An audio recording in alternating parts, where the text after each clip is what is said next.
what Star and Tim to do, whatever, that the Troops Assembly, pretty much membership drive. And so Tim drove in and he went to Georgia, he was coming back, so he said, I feel up to driving. He came in and afterwards we went to dinner and talked, and Stark said, I've been trying to talk to Tim for years about doing some chapter leadership things with the Pacific Veterans Foundation. And so we talked about 2:30, 3 o'clock in the morning to the Embassy Suites bar tours we had to leave. So Tim told me as we was walking out, he said, whatever you do, make sure you stay in contact with Star, because even though we all are black conservatives, there's not one you can find that you can trust. And so when he passed, that's one of the things that I called and shared with Star, is that Tim actually trusted Star with taking on and doing some things, partnering with FDF and doing something with their national board. Tim was joined the national board. And she had been on Timmy for a number of years about joining the board, but Tim, he here, there, all over the place, and so he never did it. And it's one of the things I wish he could have been here this August, but it was a year ago that he made one of his last appearances in Ohio. The last of the last was September, and that was my last weekend. I stayed with him in his room because he didn't want me to drive back to Columbus. At the Hyatt, I spent time with his fraternity brothers, and I got to know him more than I knew him in 2 days.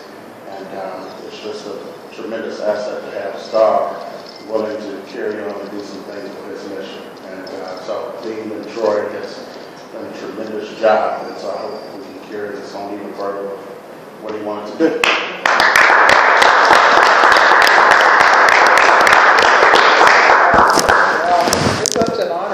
And one of the things that Tim said, our relationship started actually after Dean made the appointment. I said, well, who is he?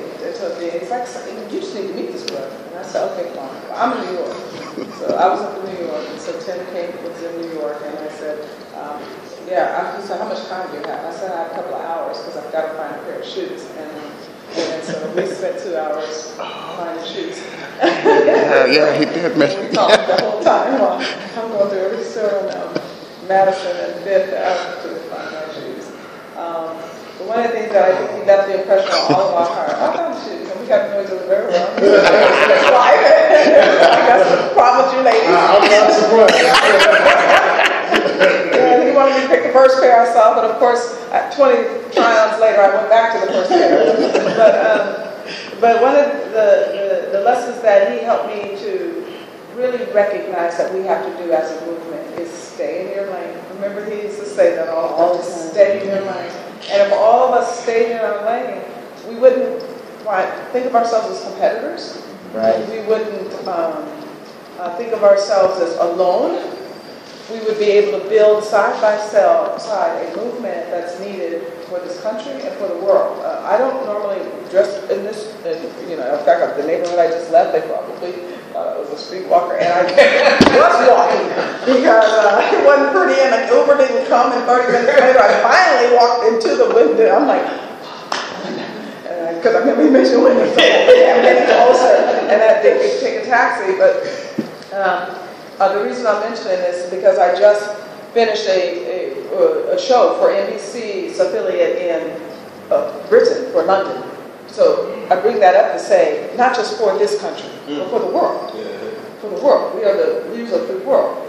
And if the concept of a biblical worldview threaded to a free country, a country that was built on liberty, and then dedicated to the proclamation that all men are created equal. This is what the founders did. If we can't make it work, as black people that went through that legacy of slavery, a legacy of Jim Crow, if we can't move into the brilliance of this country, then neither can the rest of the world.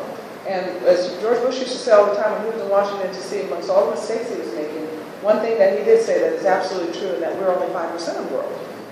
And when you think about that, when you think about what is it now, 57 countries in Africa, and it goes up and down, consuming each other, then it can grow a lot, then it grows back down. We're their only hope. If it can't work for us, it's not working. So we have to be successful. So we have an extra burden to learn how to work together, to learn how to define very clear our mission and then stay in our lane. And in that lane, the same way lanes here go this east, west, and then sometimes you go across and meet up.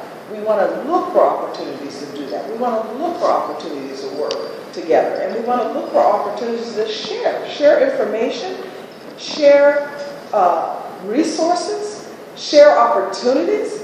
I mean, let's just back up on the planning of this week, which unfolded before us. And had we been constant in communication and saw how things were getting ready to move quickly, not only would we have been on the same page, but we could have built out this whole weekend. We could have done some amazing things at this debate and made a difference for the world, for the media, for the donor class that was all on the bottom floor at the debate last night. So that's what Tim and my relationship was. Finding ways that we can work together, looking constantly for ways that we could share, looking for ways that we could build each other up. And that's the part of Tim that that was in Walker. We just, because we bonded. But that's what we want to preserve. That's what we want to keep. And in his vision is to build state chapters. We want to build state chapters. Now, what, and